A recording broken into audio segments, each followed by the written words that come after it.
What's going on, everybody? It's your boy Kyle Summers, your licensed bro therapist, back with another video.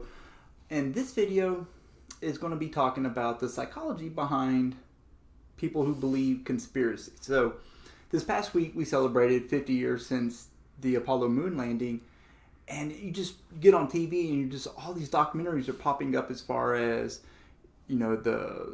how they faked the moon landing and different things that I found while I was perusing on the interwebs, and it got me thinking on why is it that we are so susceptible to believing conspiracies.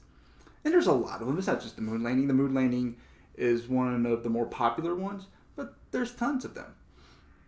And so one of the primary things that psychologically is happening where someone will find themselves going against the information that we did in fact land on the moon is confirmation bias. So in your room right now, would you do me a favor? I want you to look around your room and I want you to point out all the things that are red. So just take a minute and just kind of, I got my little Rockets banner here, this thing here, bang, on my Texans picture up there. You can't see it, but I got a koozie back here. This little thing is red. Cool. You got it? When you were looking around your room, did you pay a whole lot of attention to the things that were blue? Did you pay attention to the things that were yellow, black, brown, white? No. You didn't see those, and you weren't keying in on those because I asked you to look for red things. And that's what confirmation bias is. You're going to see what it is that you want to see. You're going to ignore other pieces of information. And that's one of the primary cognitive, psychological things that are happening with conspiracies.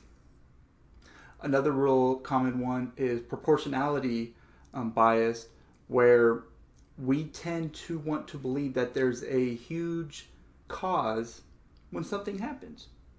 So the JFK assassination was a real good example of this, where we couldn't just accept that there was a lone gunman. We had to create a narrative that there were multiple gunmen and a huge conspiracy involving the government and Russians and Cuba and a whole slew of different conspiracy theories.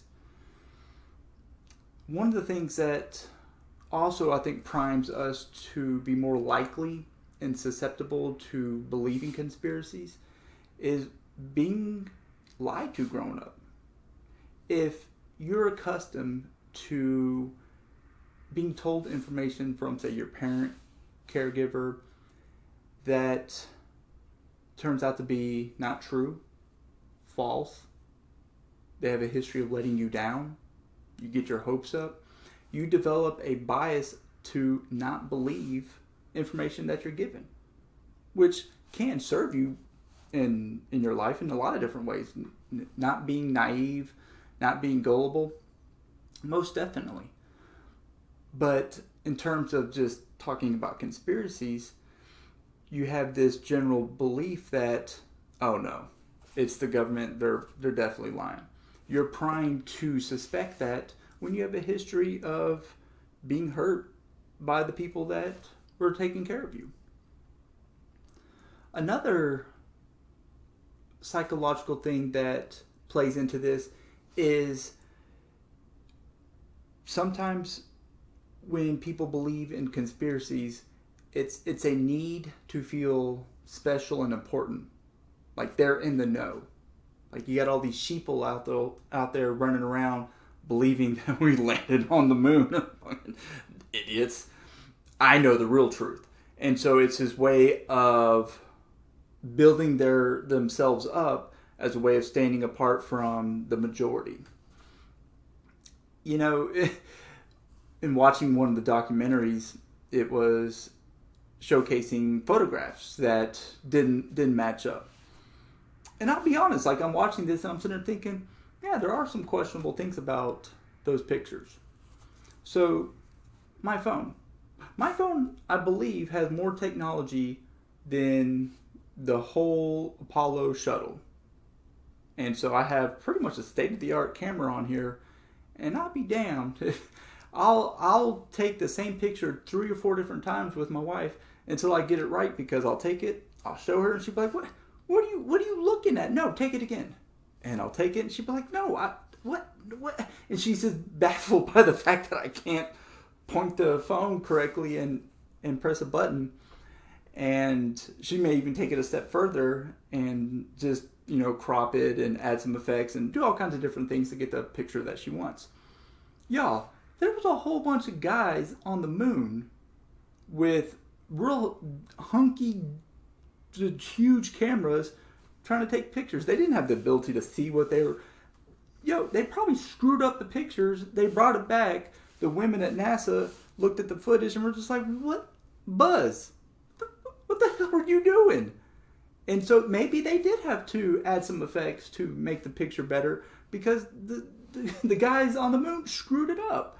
Doesn't mean they didn't land it. Doesn't mean they took some crappy photos.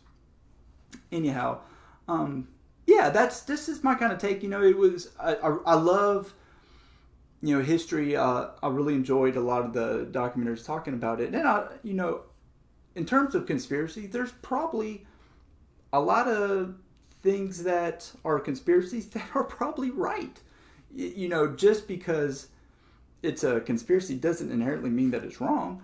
It's just very interesting to me, the psychology that kind of goes behind it. So anyways, guys, I hope you found this helpful.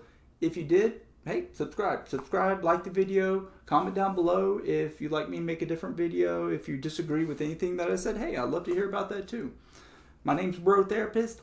You have yourself a great day. I'll see you later. Bye.